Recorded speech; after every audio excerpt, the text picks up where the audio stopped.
Bien, bonjour à toutes et à tous. Est-ce qu'on entend bien au fond? C'est bon? Ok, super. Donc, bonjour tout le monde. Bienvenue. Donc, je me permets de redire bonjour parce que je suis arrivé très en retard et je m'en excuse. Donc, j'espère que je ne vais pas dire des banalités ou enfoncer des portes ouvertes qui ont déjà été dites dans la première partie de ce très beau colloque. Merci aux organisatrices de m'avoir proposé d'animer, modérer cette ultime et dernière table ronde intitulée IA et enjeux de transformation du travail, que je vais du coup modérer et que je vais essayer d'introduire en disant pas trop de bêtises, puisque peut-être pour aussi dégonfler la bulle. Je n'y connais rien à l'IA et aux questions numériques. Donc voilà, je vais essayer de dire quand même malgré tout quelque chose pas trop à côté de la plaque, avec un regard de sociologue du travail et des relations professionnelles. Je suis enseignant-chercheur ici, sociologue et politiste de formation.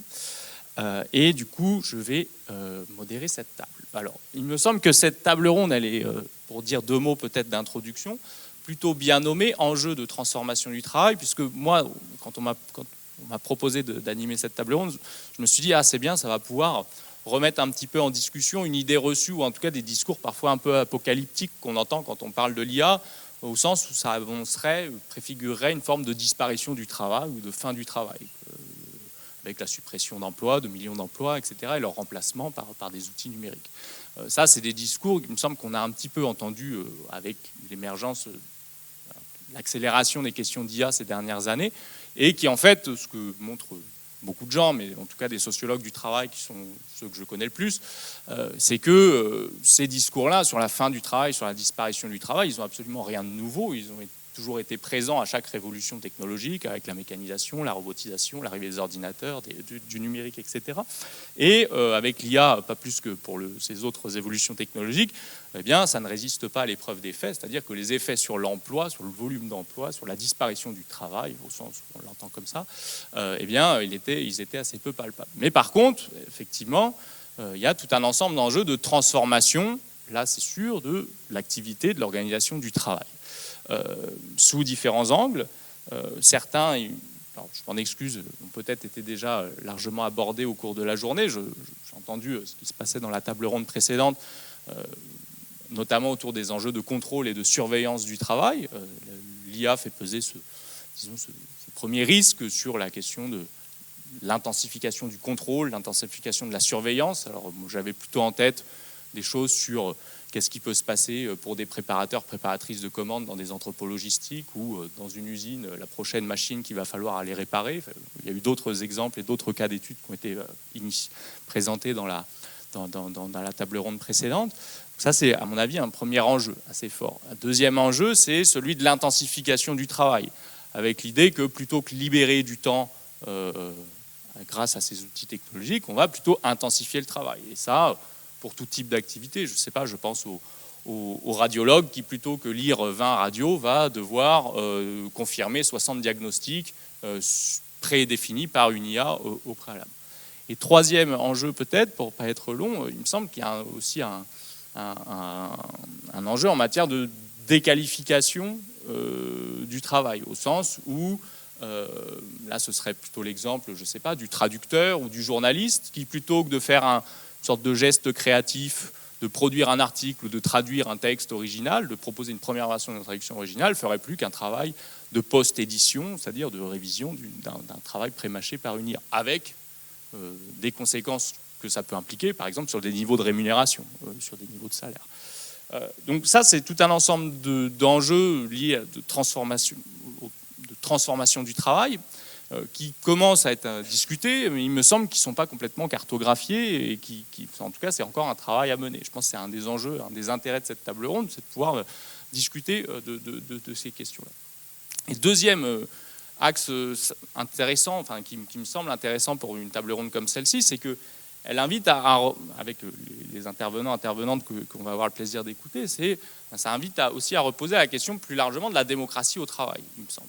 Parce qu'en soi, il n'y a pas fondamentalement, enfin, c'est peut-être naïvement ce que je me dis, de forme de déterminisme technologique, au sens où ce n'est pas la technologie en soi qui déqualifie le travail, qui l'intensifie, qui aboutit à des formes d'accroissement du contrôle, de la surveillance.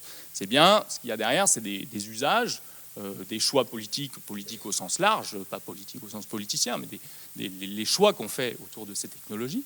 Et donc, la question fondamentale, il me semble que ça pose, et je pense que c'est tout l'intérêt d'avoir des représentantes syndicaux autour de la table, c'est en fait finalement dans quelle mesure les technologies, et notamment l'IA là du coup qui sont utilisées dans les activités de travail, eh bien dans quelle mesure les objectifs qu'elles servent, les applications qu'on leur donne dans les entreprises, dans les administrations, elles font l'objet d'une délibération, d'une discussion, d'une délibération démocratique entre des représentants avec les salariés, avec leurs représentants et entre du coup employeurs et représentants syndicaux.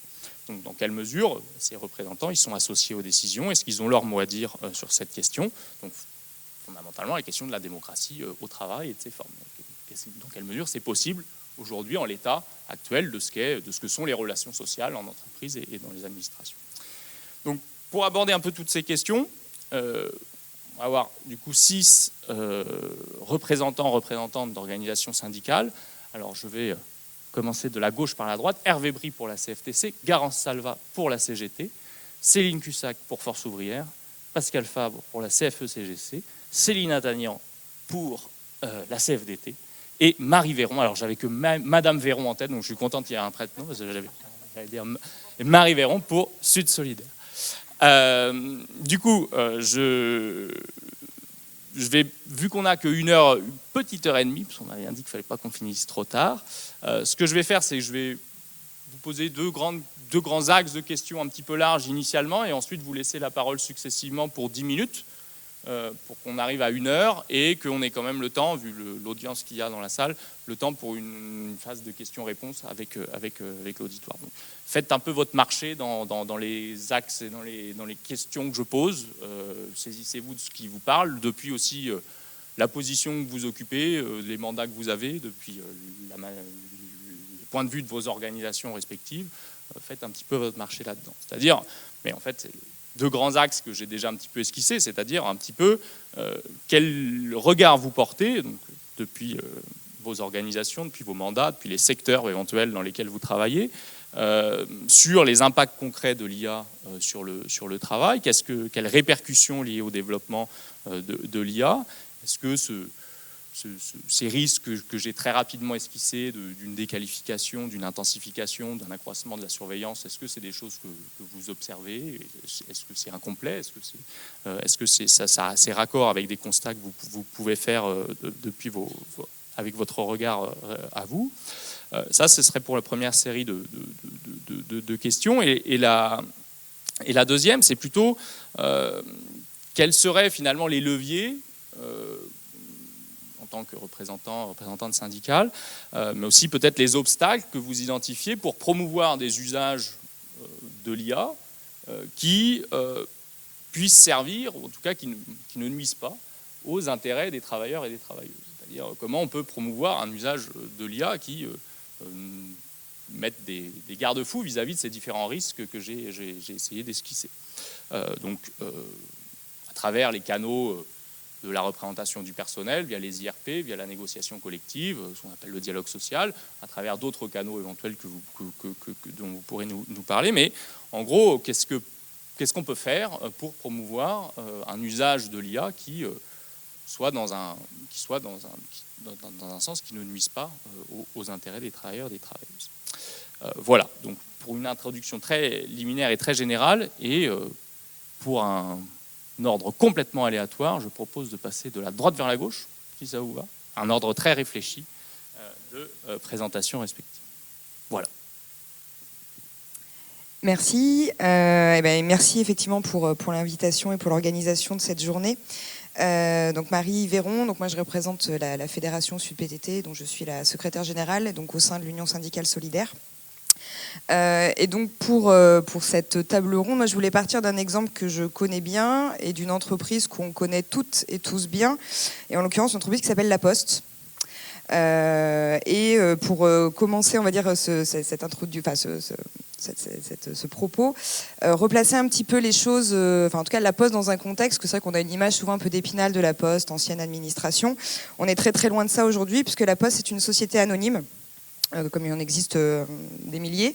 C'est une multinationale qui a la particularité d'avoir quelques missions de service public encore, et une multinationale qui a de nombreuses filiales, aux quatre coins du monde, et dans de très très nombreux domaines. Pour prendre l'exemple de certaines de ces filiales, il y en a deux. Une qui a été rachetée en 2016, qui était issue d'une start-up qui était en Isère, qui s'appelle Probayes, qui est donc une filiale qui aujourd'hui fait du développement d'intelligence artificielle, qui travaille pour le compte de la Poste, donc de sa maison mère, mais qui travaille aussi pour des entreprises comme Dassault ou Thales. Voilà, dans le contexte actuel, ça pose un peu les choses. En 2021, il y a une deuxième entreprise qui est rachetée, qui s'appelle Open Value, qui aussi, elle, fait du développement donc de solutions basées sur l'intelligence artificielle. Entre ces deux acquisitions, on a vu apparaître au sein de la maison mère, donc la Poste, l'enseigne jaune et bleu que tout le monde connaît, on a vu apparaître les premiers projets à base d'intelligence artificielle sans que vraiment l'information d'ailleurs soit communiquée, que ce soit aux utilisateurs, utilisatrices, donc les postiers et les postières que vous croisez régulièrement, ou que ce soit à vous en tant qu'usager des services publics de la Poste ou que client, parce que la Poste ne fait pas que des services publics, et donc on a aussi un certain nombre de clients. Parmi ces projets, j'ai envie de prendre deux exemples. Le premier qui s'appelle PopIA, qui s'appelait PopIA au moment de son introduction donc, à la Poste. Et ce logiciel PopIA, c'est un service qui est censé donc, générer des plannings pour les bureaux de poste. Donc les bureaux de poste que vous fréquentez, j'imagine, pour certaines d'entre vous. Et donc ce logiciel, il est censé faire à la place des managers les plannings des personnes qui travaillent sur un certain nombre de bureaux de poste. On peut se dire sur le principe, ça semble plutôt pas mal. C'est pas l'activité la plus réjouissante quand on est manager, j'imagine, de faire des plannings. Pour autant, en fait, il se trouve que ce logiciel-là, il fonctionne très très mal parce qu'il y a un certain nombre de choses qu'il n'est pas capable de prendre en considération pour le moment, même si les choses pourraient évoluer à terme. Mais notamment, il prend pas en considération les questions de sécurité. Il y a certains bureaux de poste où on ne peut pas travailler seul pour des raisons de sécurité, notamment de risques d'agression, d'incivilité qui sont très forts. Ça, l'intelligence artificielle ne sait pas le maîtriser. Et comme l'intelligence artificielle ne sait pas considérer qu'une personne qui élève seule ses enfants a des contraintes particulières. Donc ça, c'est le premier écueil, on va dire, de ce logiciel-là, et les conséquences que ça a sur le personnel. Alors sur les managers en eux-mêmes, parce qu'en fait, ils sont obligés de reprendre le travail fait par l'IA, ce qui est déjà une première difficulté, et les impacts que ça a sur les conditions de travail des collègues qui travaillent dans les bureaux de poste, parce que forcément, les plannings qui sont générés donnent des choses qui sont complètement aberrantes, avec des intervacations, on va dire, entre le matin et l'après-midi travaillés, parfois 3 heures, 4 heures de pause, donc ça fait des journées à rallonge qui n'ont strictement aucun sens. Multiplication des déplacements aussi, donc avec beaucoup plus de risques routiers. Donc voilà, par rapport à ce qu'on a pu échanger au fil de la journée, mais sur les questions de risques psychosociaux aussi, bien évidemment, que c'est très fort. Je vais prendre un deuxième exemple qui est celui des traitements des factures en comptabilité, parce que la Poste a aussi des gros services de comptabilité. Et donc, il y a un logiciel d'intelligence artificielle qui a été mis en œuvre au sein de la Poste donc, pour traiter ces factures. Et en fait, aujourd'hui, toutes les factures simples, considérées comme simples en tout cas, sont traitées par une intelligence artificielle. Donc, ne viennent dans les mains des comptables, humains et humaines, postiers et postières, que les factures dites complexes, qui posent une autre difficulté. C'est que les personnes qui intègrent ces métiers-là aujourd'hui ou qui réintègrent pour diverses raisons ces métiers-là aujourd'hui, ils ne se retrouvent qu'avec des activités complexes à traiter, ce qui fait que l'apprentissage du métier est très très difficile et ça pose de nombreuses difficultés qui n'avaient pas forcément été appréhendées au moment de la mise en œuvre de ce projet-là. Avec aussi, alors toujours pareil en termes de contexte, ça que j'aurais pu le préciser, la Poste est un peu un ovni dans le paysage postal, dans le paysage syndical, pardon. On vient juste de basculer en CSE, c'est-à-dire que ça fait seulement 6 mois qu'il y a des CSE à la Poste. Avant ça, on était encore avec des CHSCT et des comités techniques. Donc tout ce que je vous explique là en termes de projets qui ont pu être développés ont simplement été présentés dans le cadre des CHSCT. Il n'y a pas eu aucune info consul, puisque ça n'existait pas forcément dans l'entreprise La Poste. Aujourd'hui, au sein de la Poste Maison Mère, il y a en tout 40 projets d'intelligence artificielle. Ça, c'est un chiffre qui nous a été communiqué par la direction. Il y a 40 projets d'intelligence artificielle, on ne sait pas où ils sont. On ne sait pas ce qu'ils font, on ne sait pas quelles populations sont concernées. On imagine qu'à peu près tous les métiers sont concernés. Le facteur, la factrice que vous croisez dans la rue le matin, les guichets, les guichetières que vous croisez dans les bureaux de poste. Enfin voilà, les 160 000 postiers et postières sont possiblement impactés par ces solutions d'intelligence artificielle sans qu'on sache, sans que les postiers et les postières soient au courant et sans que les organisations syndicales, nous soyons aussi informés de ces projets-là. Donc ça veut dire qu'en termes d'appréhension des risques, de dégradation des conditions de travail, d'impact sur les métiers en eux-mêmes et sur les emplois, parce que encore une fois, voilà, la crainte, en tout cas l'analyse que nous on a à SUDPTT et qui est partagée par l'Union syndicale solidaire, c'est qu'il y a des risques sur les emplois, mais qu'on n'arrive pas du tout à quantifier, parce qu'en fait justement on n'a aucune information précise sur ce que sont les projets d'intelligence artificielle à ce stade. L'autre alerte et l'autre point de vigilance, en tout cas de l'impact que peut avoir l'intelligence artificielle sur les métiers, sur l'emploi de manière générale, c'est la question des biais qui a déjà pu être évoquée là aujourd'hui. Et avec nous, on avait alerté dès les premières introductions, en tout cas les premiers éléments d'intelligence artificielle qu'on a pu détecter dans les projets de la Poste, c'est la question des biais sexistes et racistes en particulier. Et c'était des alertes qu'on avait émises un peu comme ça en l'air, puisqu'encore une fois, faute de données, on est obligé de faire des alertes un peu générales. Sauf que malheureusement, ces alertes, elles nous ont été confirmées. Notamment, on a un logiciel donc, à la Banque Postale, donc Banque Postale qui est une filiale de la Poste, mais dans laquelle travaillent des postiers et des postières. C'est toute l'ambiguïté aussi voilà, de cette grosse entité postale, on va dire, avec donc un système où on a des centres d'appel à la Banque Postale. Voilà, si vous êtes client de la Banque Postale, vous pouvez appeler un centre d'appel et donc tomber sur un postier ou une postière qui vous répondent. Et comme dans tous les centres d'appel, ou presque, j'imagine, il y a un système d'écoute. D'ailleurs, quand vous appelez ces plateformes, on vous le dit en préalable, cet appel est susceptible d'être enregistré dans des fins de qualité, voilà. Jusqu'ici, c'était, encore une fois, des managers, des encadrants qui étaient chargés de l'écoute de ces appels. Aujourd'hui, c'est terminé. Il y a un logiciel qui a été mis en place qui s'appelle Quality Monitoring. Et donc, qui écoute, enregistre, retranscrit et décrypte la totalité des appels. Donc là, on est sur une surveillance continuelle, permanente, c'est-à-dire que tous les appels aujourd'hui sont écoutés, notés, analysés par une machine, et bien évidemment que ceux qui ressortent en rouge et en orange, parce qu'on a des codes couleurs très infantilisants, donc tous ces appels-là ressortent systématiquement et donc sont remis dans les mains des managers qui, eux, doivent aller tirer l'oreille finalement aux conseillers, aux conseillères qui décrochent les appels. Et donc en discutant beaucoup avec des managers, parce qu'il a fallu en passer par là, parce que encore une fois l'entreprise ne nous donne pas d'informations, on s'est rendu compte qu'il y avait un certain nombre d'appels qui étaient classifiés, donc mal notés, rouge ou orange, parce que ils considéraient que le conseiller ne s'était pas présenté. Il n'avait pas donné son identité à la personne en décrochant le téléphone. Sauf qu'en fait, la personne, elle donnait bien son nom et son prénom, sauf que son nom et son prénom étaient de consonance étrangère. Et donc, l'IA considérait que la personne ne s'était pas présentée.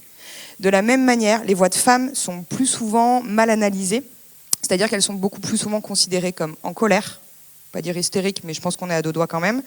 Voilà, donc on est quand même sur ce genre de choses, et donc voilà, c'était des alertes qu'on avait émises et qu'on maintient malheureusement. Et en fait, nous, ce qu'on craint vraiment aujourd'hui, et en fait c'est la réalité, c'est que l'IA appliquée telle qu'elle l'est aujourd'hui dans une entreprise comme la Poste, avec toute l'opacité qu'il y a derrière, ça engendre encore plus de discrimination que celle qui était existante. La Poste n'est pas hors du temps ni hors du monde, donc du racisme et du sexisme, il y en a toujours eu dans cette entreprise, comme dans toutes les entreprises par ailleurs. Donc voilà, cette surveillance, ce contrôle continu, plus les biais, ça donne quelque chose qui est vraiment très explosif. Alors voilà, encore une fois, nous à ce stade, on a vraiment du mal à quantifier les impacts que ça va avoir concrètement sur les emplois et sur les métiers. On imagine mal à ce stade voir des pans entiers de métiers disparaître. Par contre, sur les emplois, bien évidemment qu'une entreprise comme La Poste qui licencie de manière indirecte, on va dire en tout cas, qui supprime des milliers d'emplois chaque année, les intelligences artificielles qu'elle met en œuvre, ça ne va pas être pour nous faciliter la tâche, encore moins pour réduire notre temps de travail en maintenant notre rémunération. Sinon, à ce moment-là, bien évidemment, qu'on pourrait réfléchir sérieusement à cette proposition-là.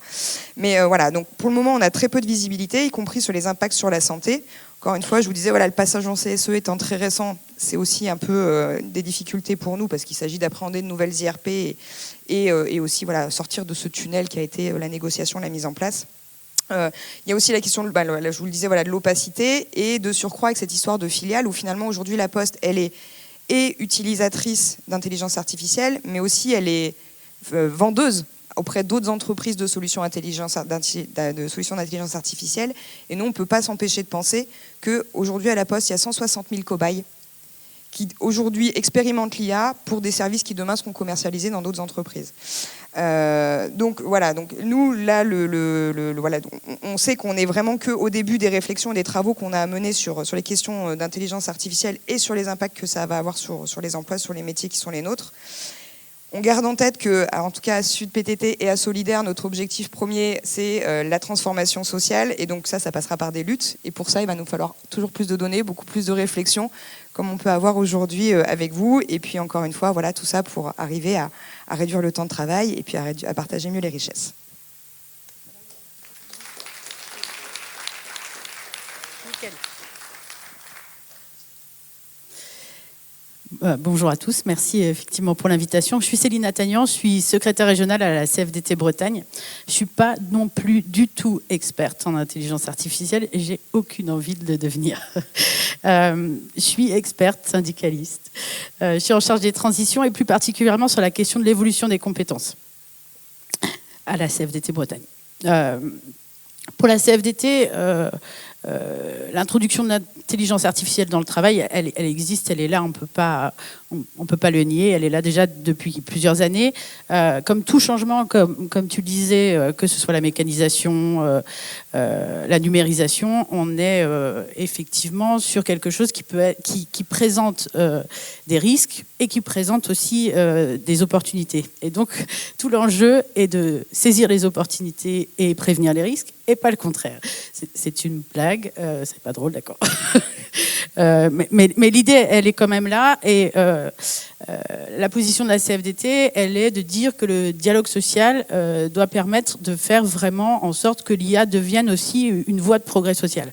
Alors, ça peut paraître utopique, c'est vrai qu'on n'est pas... on a conscience aussi de tous les risques que ça présente, et y compris, par exemple, de laisser des gens sur le bord du chemin. Comme tu le disais, ça va ça va probablement supprimer des tâches qui étaient plus simples et qui permettaient, par exemple, l'apprentissage d'un métier. On va vers des tâches qui ont une plus grande plus-value, et donc il faut que deviennent ces gens avec des plus faibles niveaux de qualification dont le travail devient automatisé par la machine. Voilà, ça pose plein de questions. Et je trouve que en écoutant ce que tout le monde s'est dit, ce qu'on s'est dit aujourd'hui, il y a plusieurs choses qui me viennent. Il y a la question des PME et des TPE. Comment on parle beaucoup de dialogue social et d'accompagner l'introduction de l'intelligence artificielle par le dialogue social. On sait très bien que dans certaines entreprises, c'est quand même plus difficile qu'ailleurs. Donc ce que préconise la CFDT, c'est aussi d'avoir un accord qui soit plus national et des choses qui puissent aller vers les plus petites entreprises, celles qui vont avoir le plus de mal à avoir un dialogue social de qualité. Par ailleurs, ça me fait aussi beaucoup penser et notamment par rapport à ce qu'on disait sur France Travail, à l'impact dans la fonction publique territoriale ou la fonction publique d'État. C'est aussi des travailleurs, et ça a un impact beaucoup plus perfide parce que ça touche aussi à la démocratie. Donc on parlait de démocratie sociale, mais on peut aussi, je crois qu'on l'a déjà dit dans les discussions, on peut aussi interroger la démocratie, et je trouve que l'exemple de France Travail, elle interroge ça. Alors effectivement, il y avait cette petite joke sur le fait que c'était des associations qui s'étaient plus armées contre ce système que les syndicats. Il y a toujours cette problématique de la représentativité des demandeurs d'emploi pour le syndicalisme, mais c'est pas du tout le sujet. Alors, moi, j'ai travaillé dans une collectivité locale en Bretagne. Jusqu'à présent, la question de l'IA, elle avait été mise de côté. On avait dit c'est interdit. La réalité, c'est qu'en fait, ça rentre dans l'entreprise comme dans les administrations par les agents ou les salariés eux-mêmes qui y voient un outil quelquefois juste c'est pour essayer, ils y voient un outil de gain de productivité, et ils l'introduisent eux-mêmes sans avoir conscience des risques et des dangers qu'ils prennent même pour eux-mêmes. Parce que donner des données sensibles à l'IA, ça peut être quand même un sacré problème. Voilà. Et donc, au-delà de la démocratie sociale, je pense que ça pose une question du débat démocratique autour de cette question-là. Et on sait que le débat démocratique, en ce moment, c'est pas forcément le truc. Voilà. Pour vous faire part aussi d'un exemple peut-être plus concret aussi, j'ai quelques camarades de classe. J'ai travaillé dans une banque aussi par le passé. Et quelqu'un disait l'utilisation des scorings pour savoir si on peut prêter très facilement à un bon client, et en l'occurrence un bon sociétaire, on dit au Crédit Mutuel, il me semble, hein, c'est ça, pour pas la citer. En fait, ce système donc, qui était effectivement très opaque sur le calcul de ce scoring-là, quand on est en agence, l'apparition de cet outil-là, elle crée cette pression dont on parle, en fait, cette pression sur le travail. Elle crée le fait que, du coup, puisque c'est plus facile de monter un dossier de prêt, évidemment, 90% des agents dans une banque vont l'utiliser parce que c'est facile, c'est simple et qu'on a déjà une charge de travail qui est énorme. Et l'apparition de ça fait qu'on vous demande encore plus de travail, quoi. Et si on veut prêter de l'argent, tout bêtement, hein, à quelqu'un qui, là encore, c'est vert, orange, rouge, à quelqu'un qui est rouge, eh ben, ça doit être à peu près 4 fois le temps de demander que quand il n'y avait pas le vert, orange, rouge. Donc on ne le fait pas, en fait, parce qu'on n'a pas le temps. Et donc cette pression à la productivité, elle naît de l'outil, en fait. Il n'y a même pas besoin que l'employeur dise il faut le faire. Elle se crée un peu naturellement pour se décharger du travail. Donc oui, il y a ce risque-là.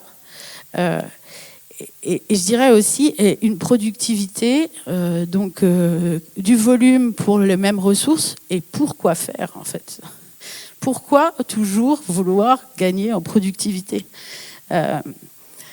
Je vous disais, je suis chargée des transitions. Dans les transitions, il y a évidemment les transitions numériques, mais il y a évidemment aussi les transitions environnementales. J'ai pas participé à toute la conférence, mais j'ai pas entendu cette problématique du monde et des ressources finies, de l'énergie que demande l'IA, de toutes ces choses-là. Moi, j'espère aussi que la régulation de l'IA, elle se fera sur ce plan-là, sur cette question non silotée des ressources finies, de pourquoi cette productivité toujours. Et peut-être je rêve. Hein, mais ce qui me permet de me dire qu'il y a un espoir, je vais vous partager ma vie privée, vous allez être ravis, j'en suis sûre. J'ai 2 enfants, un de 12 ans et un de 15 ans. Et j'ai 2 anecdotes sur eux, parce que c'est eux qui demain utiliseront l'IA, et ils sont natives IA, en fait. Je ne sais pas si ça se dit, IA native, quasiment. Et donc, il y a mon grand-fils qui dit à son petit frère, si tu génères encore une image avec l'IA, rappelle-toi que c'est 5 à 10 litres d'eau.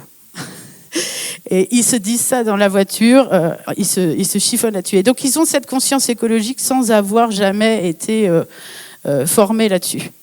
Et ils disent une autre chose aussi pour la blague, j'espère vous faire rire cette fois. Essayez d'être un peu réactif à mes blagues, juste pour me faire plaisir. Vous savez, je ne sais pas si vous parlez jeunes de 13-15 ans, mais ils ont des expressions amusantes sur « c'est pas le couteau le plus affûté du tiroir ». Eh ben, ils ont une nouvelle expression qu'ils m'ont dit il n'y a pas longtemps, c'est... alors, je vais dire « t'es bête », mais c'est évidemment pas le mot qu'ils utilisent. Ils utilisent le mot « con » et ils disent « t'es con comme l'IA de Snap ». Donc, ils ont ce recul aussi de se dire qu'il y a des fois, l'IA de Snap est complètement stupide, quoi. Donc, il y a l'espoir, juste pour ça, c'est pour vous dire le côté. Ces 2 exemples me disent que, en fait, on a déjà des gens qui ont du recul sur ces technologies-là, que ce soit sur le plan environnemental ou sur la qualité de la réponse de l'IA.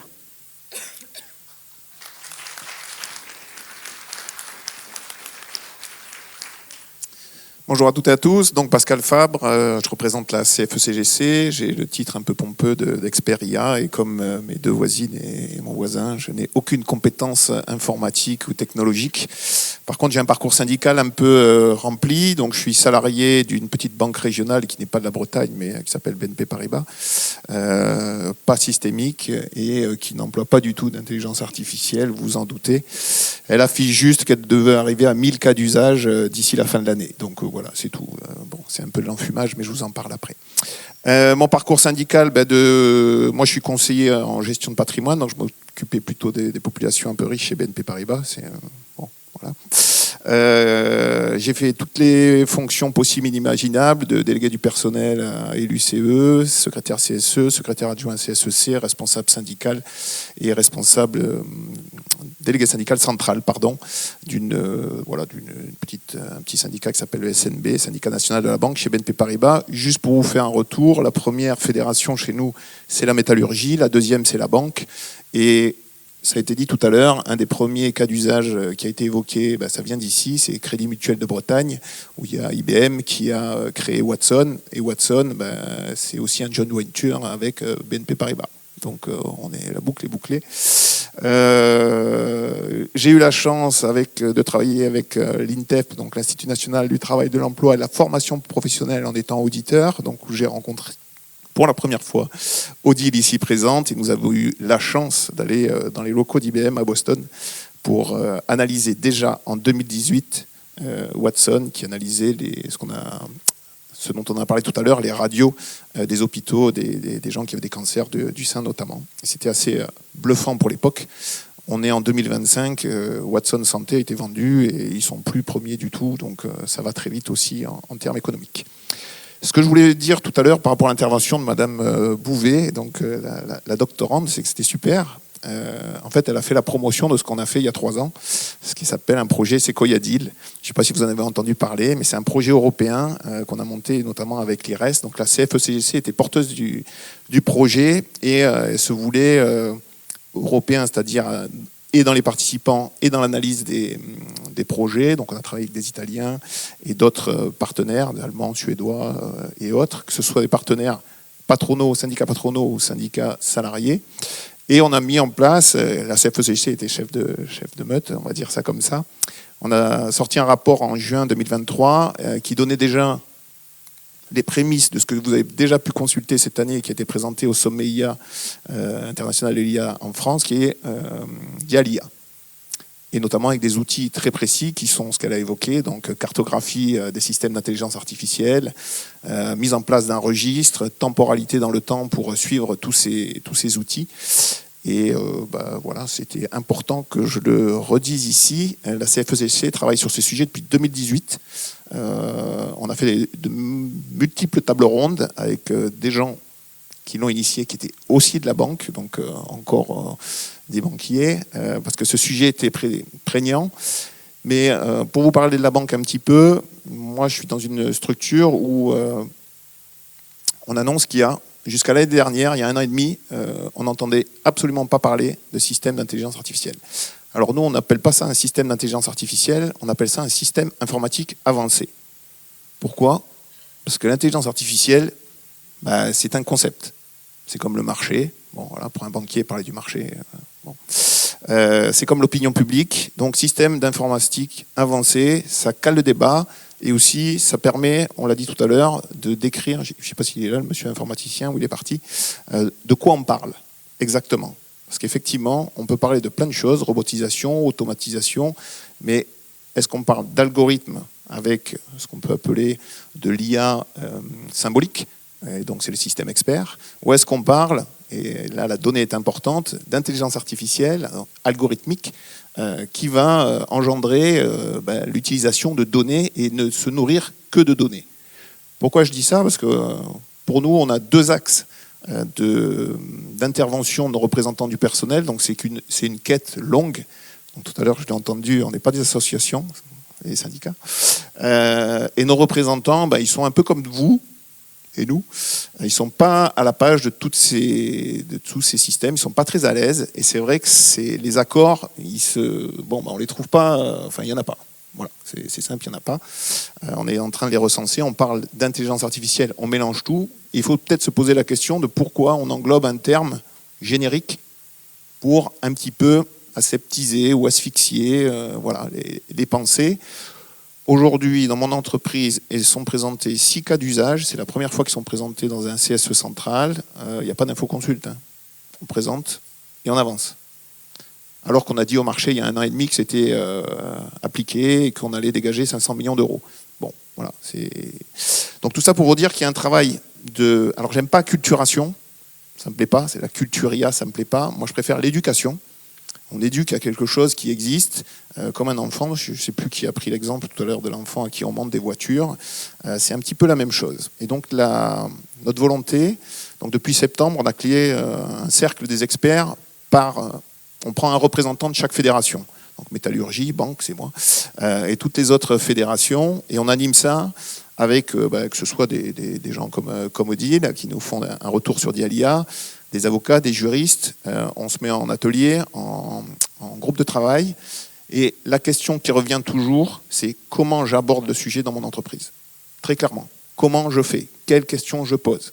Et la deuxième, du coup, c'est une fois que tu as posé les questions, si tu ne comprends pas ce que tu poses comme question, on va avoir un problème. Donc il va falloir qu'on commence par la formation, l'information. Et c'est un travail quand même qui est assez épais. Si on regarde tous les travaux européens, il y a des accords cadres qui existent mais qui ne servent pas à grand-chose. Donc depuis 2020, on en a un sur le numérique. 2022, un autre sur les administrations et les fédérations. Donc comment on fait entrer un système d'intelligence artificielle dans les administrations, comment ça se régule. Mais en termes de support contraignant, il y a effectivement le RIA, qui est une approche produit, on l'a dit tout à l'heure, qui vient d'entrer en application pour ses 5 premiers articles le 2 février dernier. Donc effectivement, pour nous, il y a 2 axes pour aborder ce sujet. C'est s'appuyer sur le réglementaire. Le RIA est un levier. Je ne sais pas si c'était une question du modérateur tout à l'heure, mais en tout cas, pour nous, le réglementaire est un levier. Et j'ai posé cette question de l'article 4. Les utilisateurs de systèmes d'intelligence artificielle doivent maîtriser ces outils qu'ils utilisent. Alors déjà, il faut qu'ils soient au courant. Mais bon, là, normalement, les entreprises doivent faire le recueil de toute leur SIA pour les cataloguer. Ça a été dit tout à l'heure, inacceptable, à haut risque, modéré et sans risque. Donc, c'est un levier pour nous, pour nos acteurs de terrain, de dire à l'employeur, stop, nous, on ne comprend rien, mais tu as fait le recensement, donne-le nous. Et on revient au point de tout à l'heure, la cartographie, c'est le préalable. Combien il y a de systèmes d'intelligence artificielle dans l'entreprise? À quoi ils servent? C'est quoi le besoin? Et la troisième question, ça va être combien ça coûte? Tout à l'heure a été évoqué au moins 6 points pour la directive européenne sur les attributions du CSE. Enfin, pas les attributions du CSE, les attributions que pouvait avoir le représentant du personnel par rapport à la directive européenne sur les plateformes. Moi, je trouve que le Code du travail, on en dit ce qu'on veut, mais si on l'applique déjà, on commencerait à avancer. Donc, introduction de nouvelles technologies, sécurité santé, ça a été rappelé, contrôle et surveillance, il y a de quoi faire. Déjà, commençons par ça. Et le volet économique, marche et fonctionnement général de l'entreprise. Bon, rien que poser la question combien ça coûte, je peux vous dire qu'il y a des grands blancs en face. Le modèle économique n'existe pas. C'est pour ça qu'on revient à qu'est-ce que l'IA? C'est un investissement informatique, c'est une solution, c'est une organisation. Le paradigme change. Ça touche tous les pans d'une entreprise, voire de la société, on en a parlé tout à l'heure, démocratie, géopolitique, environnement, etc. Donc tout est à repenser, tout est à refaire. J'ai entendu, il faut renouveler le dialogue social, c'est clair. Par contre, il faut ramer. On en a tous conscience et je crois qu'on sera tous d'accord sur cette solution. Nos équipes ne sont pas prêtes, les équipes d'en face non plus. Il faut rappeler que le dialogue social, c'est 2 personnes. Pour l'instant, on est seul. Odile est intervenu au sommet international de l'IA. J'étais présent. Le MEDEF a dit niet. On ne veut pas d'accord national interprofessionnel. Alors que l'ensemble des syndicats ont demandé cet accord national interprofessionnel. Pour au moins poser le cadre. De quoi on parle? Les sujets sont nombreux, impactants. Je crois qu'il y a une organisation patronale qui était d'accord, c'est la CGPME, qui a dit OK pour un accord de méthode. On ouvre la porte. Bon, je ne suis pas assureur, mais je peux mettre le pied dans la porte. et pousser un peu. Donc on va revenir à la charge. La ministre du Travail a poussé à l'obtention au moins d'une négociation en direct. C'est sur YouTube, vous pouvez le regarder. Donc voilà, on avance à petits pas. Et puis moi, je voudrais quand même démystifier l'idée que ça va très vite. Et autres. Franchement, ça dépend des secteurs et des entreprises. Franchement. De quoi on parle? Et on revient à la définition. Qu'est-ce qu'un système informatique avancé? Tu me dis pour le temps, je ne sais pas. 1 minute. De quoi on parle? Moi, je peux vous dire que dans les grandes banques, dont celle qui m'emploie et qui me paye, pas grassement, mais qui me paye, ils ne veulent pas d'intelligence artificielle générative. Déjà parce que leur direction de services informatiques ne savent pas comment gérer ce truc-là en termes de sécurité, en termes de gestion de données. Et ça pose un problème même de structure. Comment on fait? Par contre, tous les systèmes qui existent, systèmes d'experts, moi je vous invite à aller parler avec des gens de l'informatique, mais ceux qui montent les modèles, les data scientists, ils disent Pascal, l'IA générative, moi je m'en fous, quoi. C'est effectivement, ça mange de l'eau, de l'électricité. Mon système expert, il va très bien. Le profilage des crédits, on sait le faire. Hein. L'IA générative ne va rien nous apporter à part des ennuis.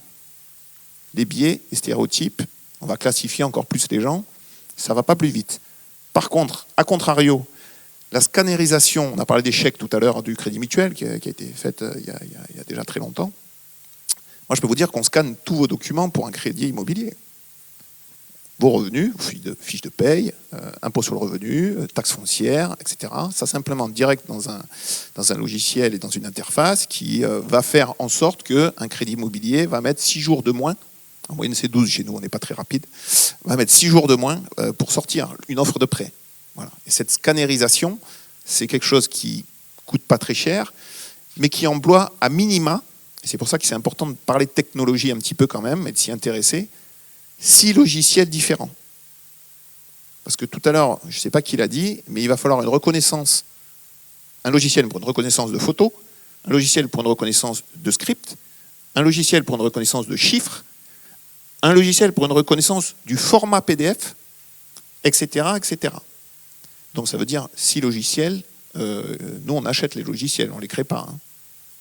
Donc ça fait tourner aussi l'économie, et donc on revient à la question 3, combien ça coûte, monsieur le directeur?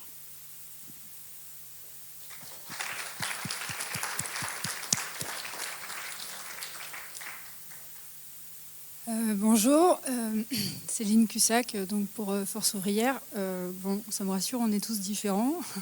Je vais apporter ma petite pierre à l'édifice, peut-être de manière un peu particulière. Donc, moi, mon activité principale, la plupart de mon temps, je passe à la défense syndicale. Donc, je défends les salariés devant la juridiction prud'homale. Donc, je reçois des salariés régulièrement qui m'expliquent les difficultés auxquelles ils sont confrontés. Et je voudrais remercier particulièrement donc, les organisatrices, effectivement, pour la journée d'aujourd'hui. Et puis surtout, les intervenants qui nous ont brossé tant de la définition, en passant par les conséquences, les effets, ce qui pourrait être bénéfique, etc. de l'IA. Enfin, cette journée a été très riche, en tout cas pour moi. J'ai appris beaucoup de choses et plein de choses qui peuvent aussi resservir tant pour aider et conseiller les salariés que les syndiqués et ceux qui sont organisés collectivement en syndicat et dans le cadre de la négociation et du rapport de force dans les entreprises. Donc merci pour tout ça. J'ai pas pu m'empêcher à un moment de faire le lien à chaque fois qu'on parlait des séquelles de ce que pouvait être l'IA quand elle générait des difficultés, de l'isolement, toutes les conséquences, les risques psychosociaux et les risques professionnels, pour faire clair. C'est marrant parce que c'est dû à l'IA, mais j'ai envie de dire c'est tout simplement dû aussi au système capitaliste et ce que subissent régulièrement les salariés. J'ai retrouvé exactement les mêmes mots, la même souffrance au travail de ce que vivent les salariés avant l'arrivée de l'IA. Donc, pas d'illusion sur ce qu'est l'IA. Je ne suis pas profondément anti-intelligence artificielle ou évolution technologique, mais je ne peux pas m'empêcher de penser que ça a été créé par des entreprises capitalistes en vue de faire du profit. Et c'est bien tout ce qui les intéresse. Les dégâts démocratiques, sociaux, voire environnementaux, je ne pense pas qu'ils en aient quelque chose à foutre. Voilà, je vous donne aussi une opinion qui est personnelle, mais partagée avec beaucoup de copains du syndicat AFO. Donc les dégâts, ils existent, et effectivement, j'en vois quelques-uns. Alors je me suis dit, bon, comment je vais faire pour intervenir et vous parler d'intelligence artificielle? Je ne suis pas spécialiste non plus, donc je me suis dit que je pourrais peut-être vous parler des quelques exemples de salariés qui viennent me voir et qui sont dans des situations telles qu'on connaît, mais encore une fois, avant l'IA. Mais c'est vrai qu'on tombe sur des choses absolument incroyable. Tu parlais dans ton introduction, Pierre, que l'IA, donc c'était surtout le contrôle, l'intensification du travail et la déqualification. C'était vraiment les trois risques d'une intelligence artificielle utilisée par le patronat pour l'exploitation, très clairement, pour qu'il fasse du profit dans son entreprise. Mais ces trois critères-là, ces trois conséquences-là, moi je les vois sur les salariés. C'est pas une conséquence, c'est à chaque fois ces trois conséquences-là.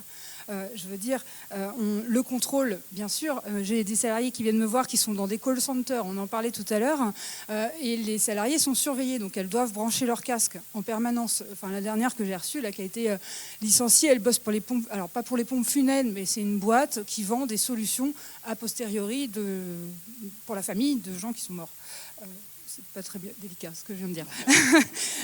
Et donc, elle passe des coups de fil en permanence. Donc, elle doit brancher son casque et elle a le droit qu'à un certain nombre de minutes de pause, un peu comme les caissières ont le droit, sauf qu'elle est chronométrée sur son casque. Si elle débranche son casque, elle doit systématiquement donner des explications dans le bureau du chef. Et c'est assez pénible parce qu'en fait, le chef, il en a un peu marre de taper sur la vitre et de dire « Toi, viens me voir ici ».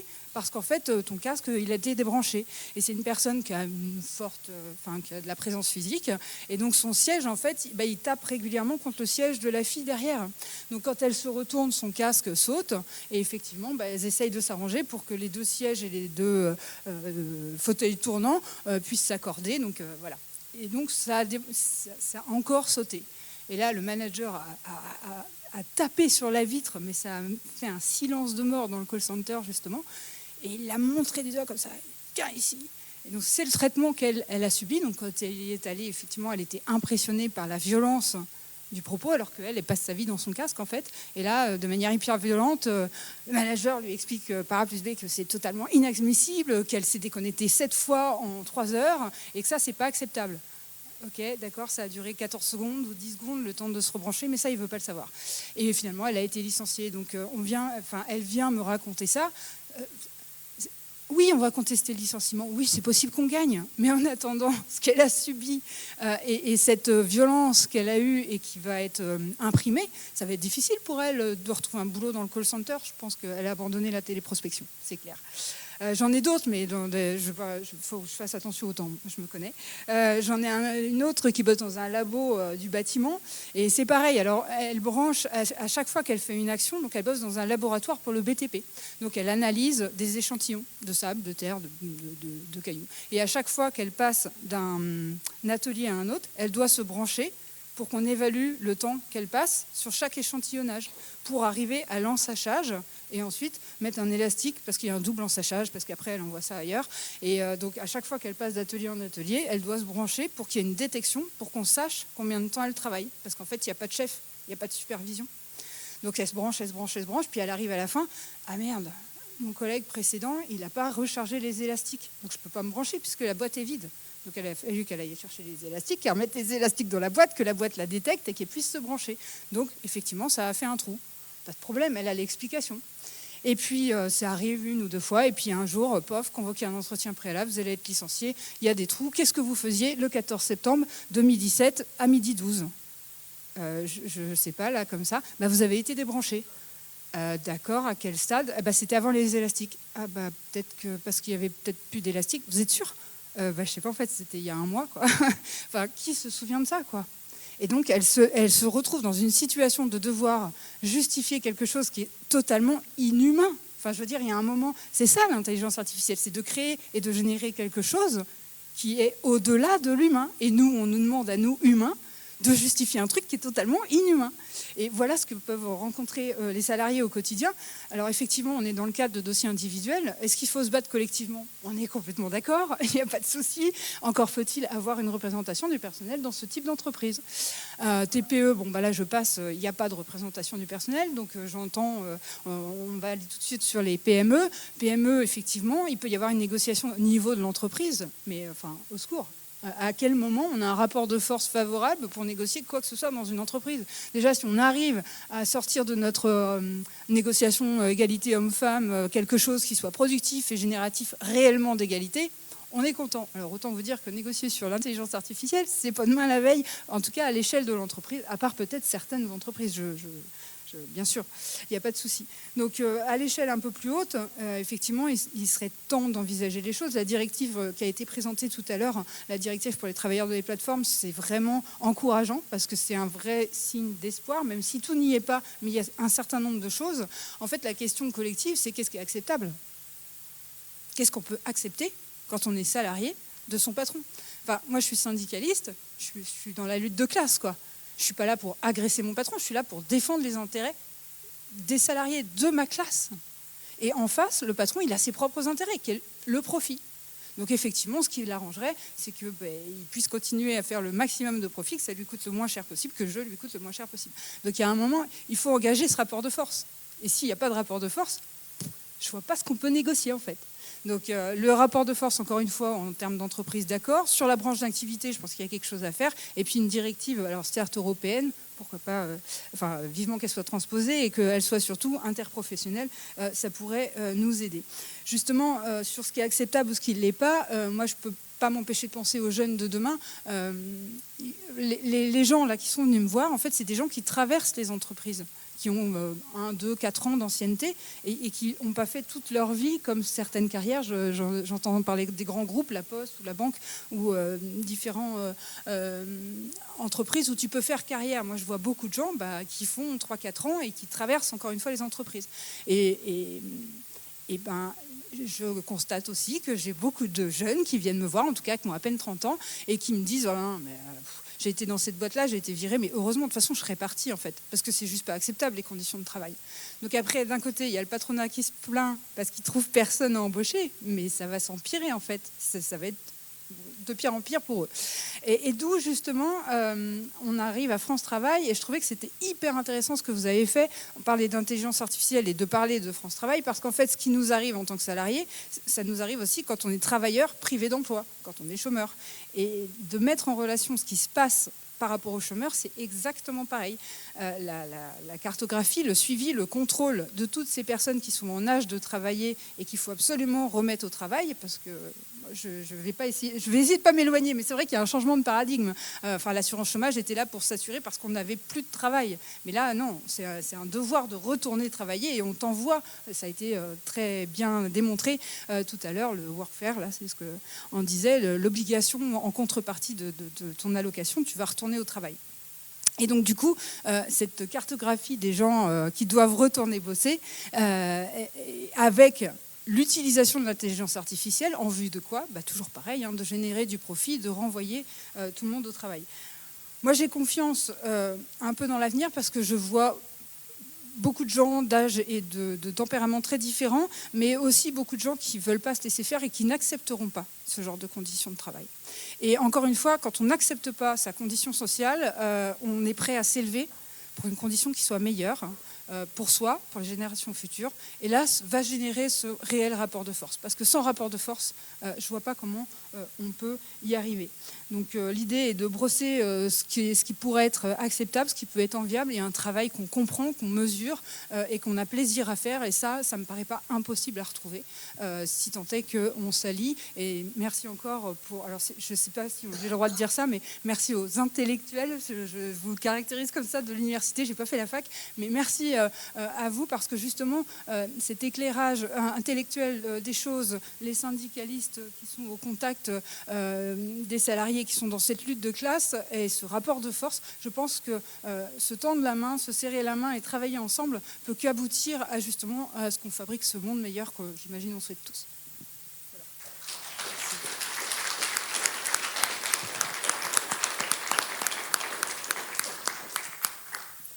Bonjour, donc Garance Salva. Je suis géographe, géomaticienne, donc un petit peu d'informatique dans mon métier. Voilà, je travaille à Nantes Métropole, je suis agent territorial et je suis syndiquée CGT et UGICIenne. Voilà, donc c'est le syndicat des cadres et techniciens et ICTAM. Et je suis sur la commission départementale 44. Et j'ai plutôt tendance à organiser des tables rondes, mais pas à participer. Donc voilà, j'ai plutôt tendance, grâce d'ailleurs à l'ISSTO, une formation suivie il y a quelques années sur les impacts du numérique sur le travail, qui avait été vraiment fort riche, et des intervenants que j'ai pu inviter après en table ronde.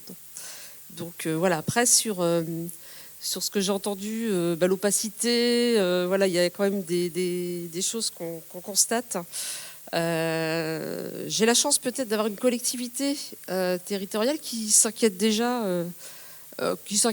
qui en tout cas veut maîtriser, que ce soit la donnée, les outils IA, qui ne favorisent pas forcément l'utilisation de l'IA générative. Il y a aussi quand même des impacts environnementaux, on les oublie pas. Donc si un jour vous avez la curiosité d'aller sur le site de Nantes Métropole, vous avez une boussole, je ne sais pas si ça va être accessible, je pense. Il y a une boussole de l'IA qui existe, avec justement l'idée d'avoir des usages pro qui soient quand même clarifiés. Et puis on a plutôt des usages IA via des projets. Donc clarifiés avec une demande informatique, très claire. On n'utilise pas l'IA si facilement, ce qui n'est pas si mal. Et même les IA embarquées dans les applications sont aussi limitées. Donc je trouvais plutôt un petit focus sur ma collectivité à voir. Bon, après, tout n'est pas parfait. Les mandatés syndicaux ne sont pas forcément formés, pas assez en tout cas. Ça, c'est aussi un manque. Donc ça fait partie des choses sur lesquelles on a des besoins, en tout cas. Donc après, avec ce que je peux peut-être repartir sur un peu de replacer l'IA finalement au service des travailleurs et des salariés en fait, et pas pour le capital. D'avoir des IA, c'est pas neutre, c'est orienté selon les intérêts. Actuellement, les développements, on voit plutôt des développements qui sont liés à une rentabilité, une optimisation des coûts, renforcer la compétitivité. Pourquoi pas renverser cette logique en fait et partir plutôt sur l'idée que le bénéfice aille avant tout aux salariés. Donc c'est améliorer les conditions de travail, c'est réduire pourquoi pas le temps de travail, puisque la CGT propose de passer aux 32 heures, pourquoi pas même 28, j'ai entendu de temps en temps sur des tables rondes justement de redescendre encore en dessous des 32 heures avec l'impact du numérique. Une reconnaissance des compétences et puis renforcer bien sûr le dialogue social, et là il y a du boulot. Il y a du boulot et J'ai oublié de dire que j'étais sur un groupe de travail, alors je suis plutôt sur le numérique. Puis on a aussi à la CGT mis en place avant le sommet un groupe de travail sur l'IA. Donc je suis pas experte, mais on s'intéresse à pouvoir apporter une pierre à l'édifice. Sur peut-être la stratégie syndicale aussi, pourquoi pas. Nous, on partirait bien sur, en tout cas, l'obligation de concertation en amont pour toute mise en place d'IA. Et donc, pour tout projet, avoir un dialogue social approfondi, parce que on peut avoir un dialogue social parfois juste informatif, mais là, il faut vraiment travailler, puis aussi former justement les élus qui sont face à ce type de projet. Avoir aussi un encadrement juridique des usages avec inclure en tout cas dans le droit du travail des clauses sur de la transparence algorithmique, interdire certaines formes de surveillance automatique et puis protéger les données. Après on demanderait aussi stratégiquement en tout cas une clause de formation garantie. Et donc une négociation avec un droit de formation régulièrement, parce qu'en fait les IA ça bouge, les outils numériques c'est pareil, les technologies, on constate des formations qui ne sont pas forcément dans le temps pérennes par rapport aux outils qui sont mis en place.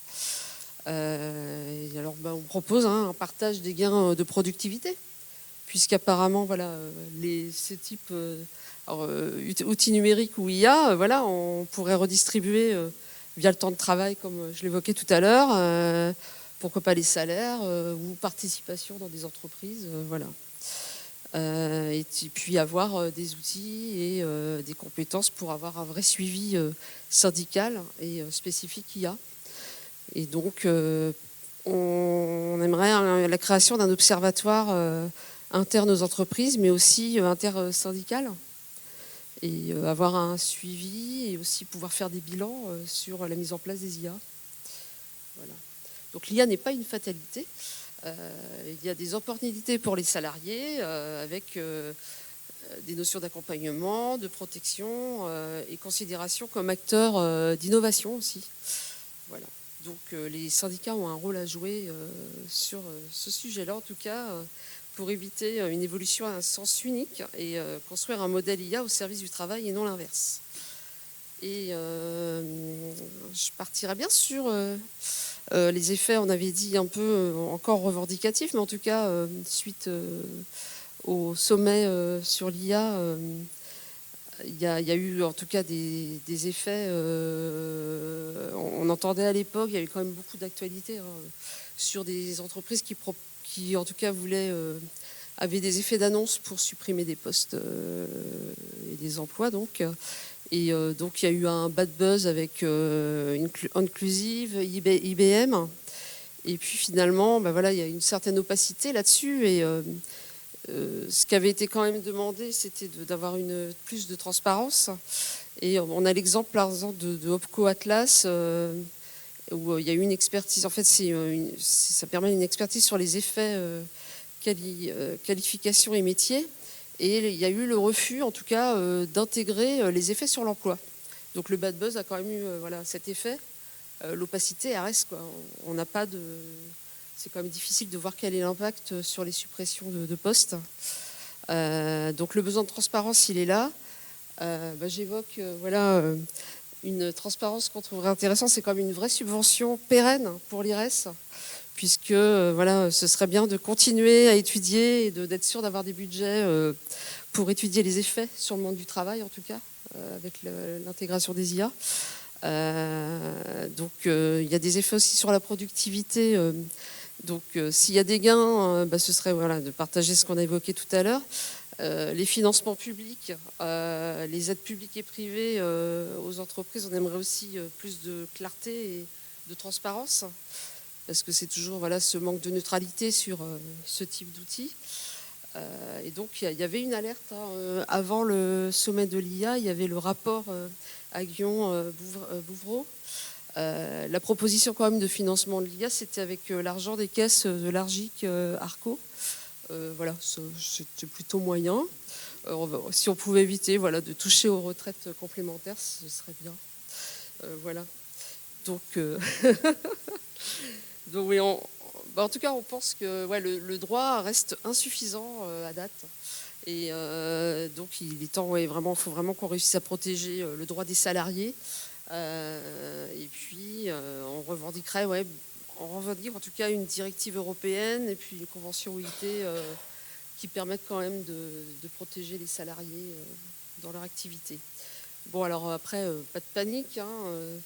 Il y a des moyens qui existent. Il y a eu, on a travaillé. On a aussi, d'ailleurs, si vous allez sur le site de l'UGIC, de la CGT, vous avez une foire aux questions avec 16 questions qui permettent d'utiliser, de savoir comment se défendre en tant que salarié, comment les mandatés peuvent aussi s'approprier et défendre les projets. Et puis aussi sur de la revendication, peut-être aussi au niveau des prud'hommes, il y a tous des pistes intéressantes. Voilà. Ah, ça y est, j'ai fini. Bon, voilà.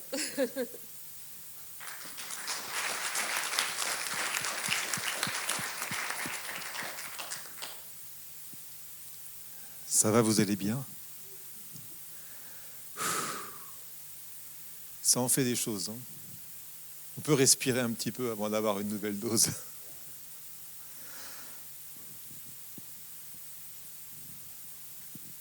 Ça sera pris sur mes 10 minutes. Bon, non, mais on est des humains quand même. On a une capacité limitée de concentration, donc ça se gère aussi, ça. Voilà, Hervé Brice, CFTC, je travaille chez Airbus. Enfin, Airbus édite ma fiche de paye, c'est ça. Alors, chez Airbus, l'IA est à la fois un outil industriel et un produit. Parce que vous savez, il y a ces casques de réalité augmentée. Alors, chez Airbus Defence and Space, c'est vraiment un produit pour les champs de bataille. Et chez Airbus Opération, donc ceux qui font les avions, c'est vraiment un outil qui aide les opérateurs à assembler les pièces. Donc ça facilite vraiment beaucoup le travail. Voilà. Je voudrais... alors, pour être bref, il y a plein de choses dans ce bouquin-là qu'on a sorti en janvier. Donc je vous invite, ceux qui en ont pris, du coup, s'ils l'ont pris, c'est de le lire, parce que c'est pas tout de l'avoir écrit, il faut aussi après qu'il y ait quelqu'un pour le lire. Sinon, il s'achète sur Internet et dans les librairies. Ça s'appelle « La grande illusion de l'IA, le dialogue social au risque des IA génératives ». Alors pourquoi au risque des IA génératives ? Parce que dans les entreprises, le rapport entre le délégué syndical ou le représentant du personnel de proximité, on l'appelle comme on veut, a beaucoup changé depuis qu'il y a ces IA génératives, parce que les salariés ont d'abord interrogé. Alors, ça peut être Mistral, ça peut être ChatGPT, ça peut être n'importe quel outil. Et ils ont déjà une connaissance très, très affûtée du droit, des jurisprudences. Enfin, ils croient avoir la vérité, quoi. Ça refonde un petit peu notre métier de proximité. Et ça nous oblige à retrouver derrière les apparences, c'est-à-dire derrière ce que présente le salarié un peu en souffrance qui vient voir, la maïeutique. Vous savez, la maïeutique, c'est la façon de faire s'exprimer le besoin profond, qui n'est pas nécessairement la première parole qui est dite. Voilà, donc le premier impact des IA génératives grand public, c'est pour le représentant de proximité, c'est de revisiter son métier de syndicaliste. Voilà. Donc déjà, ça c'est pas mal, parce que c'est pas facile. Le CSE, vous savez, le CSE, c'est le couteau suisse, c'est le truc qui fait à la fois le papier hygiénique dans les toilettes et la stratégie d'investissement à 10 ans de l'entreprise dans la même réunion, formatée à 4 heures tous les 2 mois. Enfin, bon, c'est le truc infernal. Alors là, l'IA, c'est un vrai outil pour les organisations syndicales. Parce que systématiquement, réunion après réunion, vous avez des problèmes qui sont à l'ordre du jour, mais qui ne sont jamais traités. Mais alors jamais. Et ça, ce n'est pas que dans une entreprise, c'est dans toutes les entreprises. Alors, l'IA, elle peut servir lorsque les PV sont déposés à l'adresse, ce qui n'est pas toujours le cas, mais l'IA, elle peut servir à faire surgir des grandes tendances, des patterns, comme ils disent. Parce que vous savez, dans les entreprises, on est toujours un peu en silo et on ne se cause pas beaucoup d'une entreprise à l'autre. Mais par contre, les instruments algorithmiques peuvent faire... Il y a un instrument algorithmique, c'est une autre façon de dire que ce n'est pas intelligent. Mais au moins, ils peuvent triturer de la donnée et nous aider à faire sortir des grandes tendances et du coup, à avoir une vraie approche à la fois prospective et concrète du mal-être social. Oui, parce qu'un syndicaliste, il est très flatté quand on lui demande de réfléchir sur la stratégie à 10 ans d'entreprise, la politique d'investissement. C'est vrai, c'est du haut niveau, il est content. Oui, mais sauf qu'il n'y a pas que ça dans la vie et la souffrance, elle est souvent quotidienne, quoi. Voilà, donc l'IA, un bon outil, un très très bon outil pour le travail syndical. Alors on a parlé de l'IA comme cause du dialogue social, parce que l'IA fait souffrir, parce que l'IA augmente la charge de travail, ça on l'a vu, parce que l'IA change les organisations, donc c'est une vraie cause. C'est aussi un vrai sujet lorsque on va aller négocier des périmètres d'IA de confiance, donc des périmètres d'exercice des IA encapsulés, des IA... comment ça s'appelle quand l'IA elle ne travaille que sur un corpus prédéterminé? RAG, ouais, c'est ça. Voilà. Donc les biais, ça se caractérise par des requêtes éprouvettes. On va négocier le type d'algorithme qu'on va utiliser. Enfin voilà, donc c'est un vrai sujet de négociation. L'IA, c'est un très bon sujet de dialogue social aussi parce que ça permet de modéliser. Donc c'est un vrai outil. Ça permet de modéliser le fonctionnement des accords sur des pyramides des âges et sur des flux de personnes, sur des populations, sur des formations, etc. Donc, ça permet de regarder l'efficacité des accords d'entreprise qui sont envisagés. Et ça a été dit un petit peu tout à l'heure, et c'était vraiment chouette de dire, mais voilà, il y a avec ces outils un suivi d'application de la pertinence des accords d'entreprise. Voilà. Ça, c'est la partie claire de l'IA. Alors il y a la partie obscure, on en a beaucoup parlé. Il y en a une une partie obscure aussi qu'on a un petit peu évoqué avec les croisements de bases de données. Vous savez, moi je travaille dans la métallurgie. Et dans la métallurgie, on a une nouvelle convention collective. Voilà. C'est une convention collective avec des grilles de cotation des emplois. Comment c'est fait ça? Il y a 6 critères classés de 1 à 10 niveaux. Alors, autonomie, communication, expertise, enfin, il y a 10 critères classants, quoi. Avec à chaque fois une sémantique très précise. Et ça permet de caractériser les emplois. Et non seulement ça permet de caractériser les emplois, mais dans la transposition des métiers dans la nouvelle grille, ça s'est fait l'an dernier. La trace de la justification de telle personne qui était 3A, qui passe F de 12 ou je ne sais pas quoi, il y a le justificatif, il est tracé et il est numérisé. Ça, c'est intéressant. De même que quand vous avez toute la cartographie des emplois d'une entreprise, mais vous l'avez aussi pour toute la branche, pourquoi pas? Vous voyez ce que je veux dire? Par-dessus le marché, vous avez l'ensemble des postes à pourvoir. Vous avez le fichier des formations. Vous avez aussi le fichier du traçage de l'activité, login, logout, etc. Parce que simplement, aujourd'hui, Windows ou je ne sais pas quelle suite Microsoft, elle a les métriques, et puis que ces métriques-là, elles sont achetées, elles sont disponibles par celui qui achète le produit. Donc ça, c'est une base de données aussi. Et puis, vous avez les bases de pointage, les bases d'absence, enfin, il y a un certain nombre de bases de données. Et quand vous demandez à une IA de croiser tout ça, vous faites de l'ingénierie de la chose sociale, de la chose en tant que matière à peine vivante, enfin pas considérée comme telle en tout cas. Il y a une ingénierie qui est potentiellement fabuleuse et flippante. Et quand c'est vu au niveau, non plus d'une entreprise, mais d'un bassin d'emploi, parce que vous savez, quand il y a des plans sociaux, on reclasse à droite, à gauche, ou d'une chaîne de valeur, etc.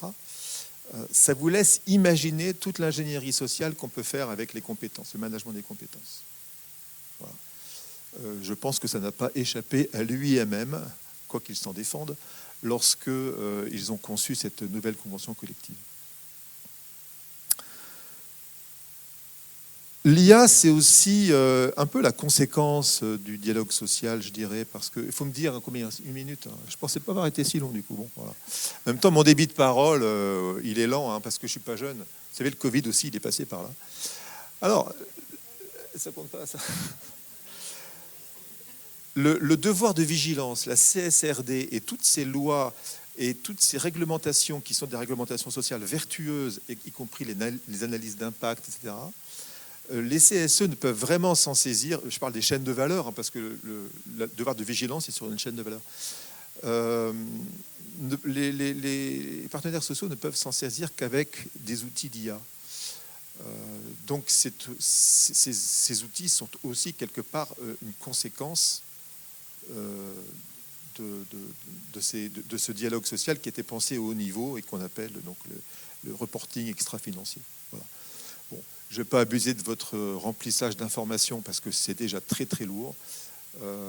Mon message ultime, si vous voulez, c'est de faire sortir la chose suivante. Puisque l'information devient accessible, elle est moins un enjeu de pouvoir.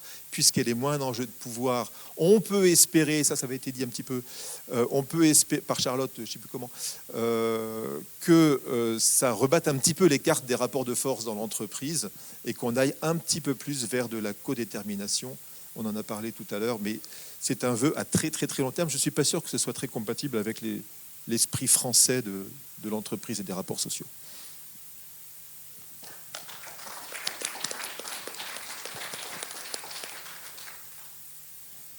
Alors, merci beaucoup à tous les 6 d'avoir tenu le temps à la 30 secondes près.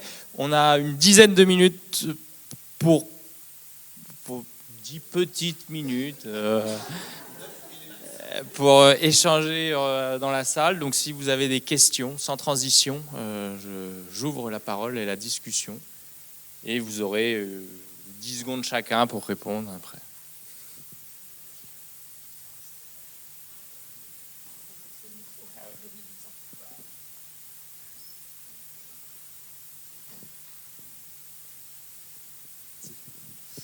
Bonjour, j'espère qu'on m'entend bien, je crois savoir que oui. Merci pour la qualité de vos interventions. J'aurais une question simple qui est posée à tout le monde ou à la personne qui voudra bien me répondre. Quel regard vous portez sur les chartes IA, les chartes encadrant l'utilisation et le recours au système d'intelligence artificielle dans les entreprises? Mon sentiment, c'est qu'elles peuvent peut-être, in fine, réduire le dialogue social-technologique dans les entreprises à peau de chagrin. Quelle marge de manœuvre, vous, en tant que syndicaliste, vous avez? Quel regard vous portez là-dessus? Voilà. Je propose qu'on en prenne 2-3 à la suite et éventuellement, vu qu'on a peu de temps.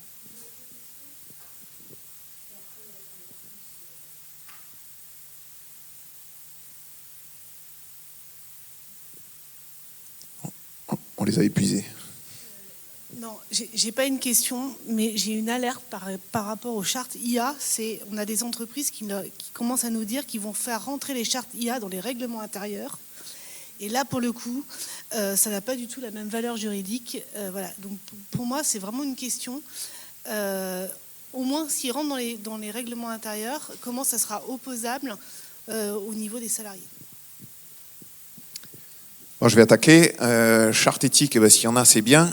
Pour l'instant, il n'y a pas grand-chose dans certaines entreprises. Après, c'est pas le must. On préfère bien évidemment des accords, donc contraignants, pas contraignants. En tout cas, ça ne va jamais une charte dans un règlement intérieur. Alors, je ne sais pas quel chef d'entreprise, mais nous, on leur dit next, dans les 22.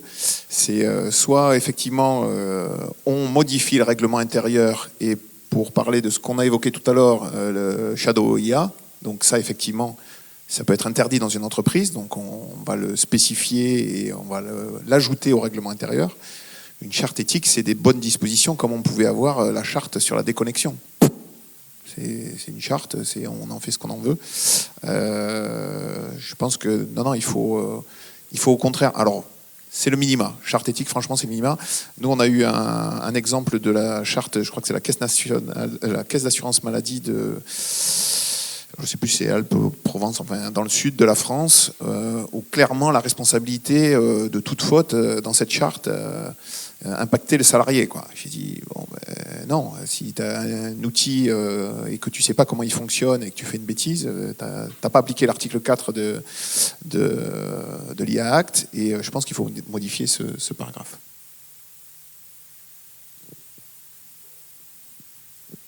Donc, pour avoir échangé justement avec, je pense, le Césaire, en tout cas, des Pays de la Loire, et on avait évoqué justement au niveau des chartes, la difficulté pour les salariés, c'est qu'il y a la méconnaissance de ce que ça peut, comment ils peuvent être protégés. Et en cas de mauvais usage, il n'y a pas de protection, en fait. Une charte n'a rien de légal, en tout cas en opposabilité, en tout cas, c'est plutôt complexe à mettre en place. D'où des règles OIT et européennes à mettre en avant. Oui, peut-être préciser, sauf alors si je peux participer à l'oral sans micro, ça peut être compliqué. À l'instar des chartes informatiques, il me semble que les chartes IA, en tout cas qui encadrent l'utilisation du système informatique et donc l'intelligence artificielle dans les entreprises, peuvent être adjointes au règlement intérieur et dès lors, sur la base du pouvoir de direction, de contrôle et de sanction de l'employeur, fonder des sanctions et un contrôle sur les salariés. Donc on n'est pas sur des chartes uniquement éthiques qui vont parler de principes éthiques assez vagues et sans application concrète, mais vraiment des interdictions pratiques et qui pourront donner lieu à des sanctions. Donc, je ne sais pas si vous avez un avis là-dessus, si vous avez étudié le sujet. Okay. Je ne sais pas si je vais t'apporter une réponse, mais si elle existe à tout le moins, enfin, je veux dire, c'est déjà ça.